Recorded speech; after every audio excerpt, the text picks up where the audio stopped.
नियामक ज्यामिति का सवाल नंबर 9 है। बिंदुओं -2, 3 और 4 1 को मिलाने वाले रेखाखंड के मध्य बिंदु का नियामक क्या होगा। ऑब्जेक्टिव क्वेश्चन है जो पूछा गया है। तो आपको इसमें समझना है कि कोई भी रेखाखंड है तो उसका मध्य बिंदु का नियामक होता क्या है। इसका सूत्र होता है जो आपको याद रखना है।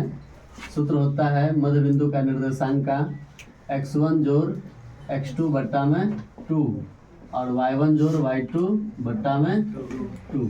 ये सूत्र है मध्य बिंदु का निर्देशांक। लिख लीजिएगा कॉपी में। मध्य बिंदु का निर्देशांक, मध्य बिंदु का निर्देशांक या नियामक एक ही बात होता है, ठीक है। इसका सूत्र क्या होता है, x1 जोड़ x2 बट्टे में 2, y1 जोड़ y2 बट्टे में।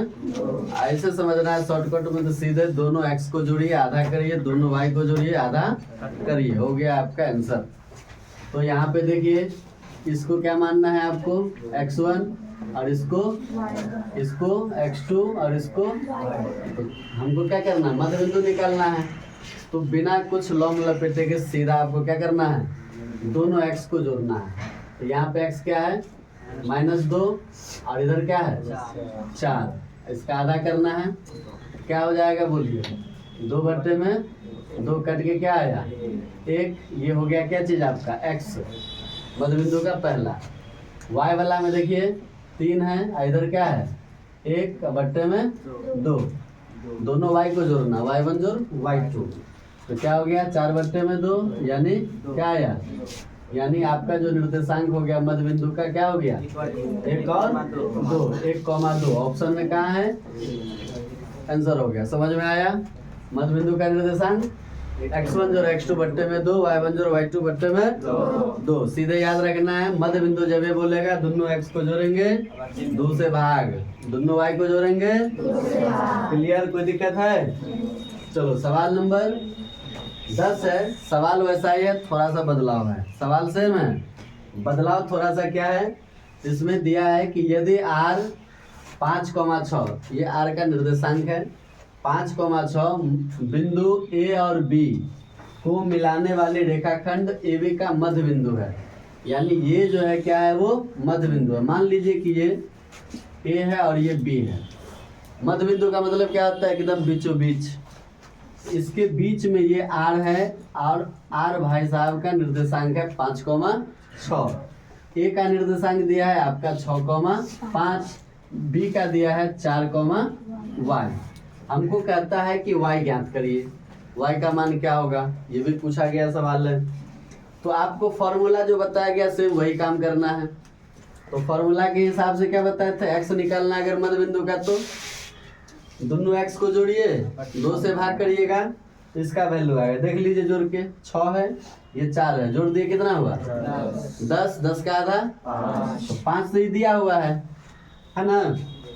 लेकिन यहाँ पे देखिए y वाला देखिएगा तो 5 y, दोनों को जोड़ के आधा करना है तो क्या आएगा 6 आना चाहिए, नहीं तो हमको y का मान निकल जाएगा फिर। तो यहाँ पे कुछ नहीं करना, y वाला हमको निकालना है, तो y वाले को ही जोड़ना है, उसका आधा करना है, बराबर जो निर्देशांक दिया है y का मान उसके बराबर करना है। तो क्या हो गया 5 प्लस y बट्टे में 2 बराबर क्या हो जाएगा, y का वैल्यू जो आया 100। तो बताए 6 दूना, तो 5 प्लस y बराबर क्या हुआ 12। ये इधर घट जाएगा तो y बराबर क्या हुआ, 12 में से 5 गया 7। आपका आंसर क्या हो गया y का 7। समझ में आया, कोई दिक्कत आप लोग को समझ में आया।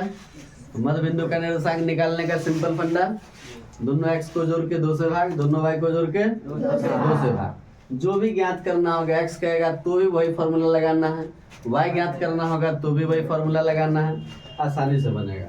देखिए 11 नंबर सवाल कि बिंदु इतना और इतना को जोड़ने वाले रेखाखंड के मध्य बिंदु का नियामक क्या दिया है, 2, p दिया है।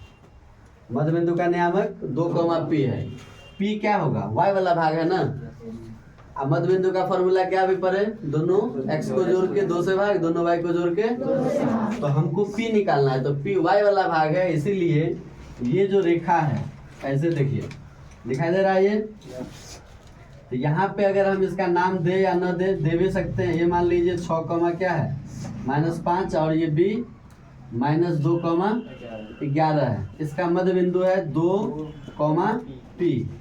तो हमको तो x का कोई मतलब ही नहीं है, हमको y का मतलब है, और y इसमें क्या -5 और 11 दोनों को जोड़ के आधा करना है, इस p के बराबर कर देना है, हमको आ जाएगा। तो बताइए क्या हो जाएगा, -5 11, -5 + 11, इसका आधा करिए, p के बराबर आएगा। तो 11 में से 5 गया 11 में से 5 गया 6, 6 का आधा 3 हो गया कि नहीं आंसर। 6/2 = p, यानी p = 3।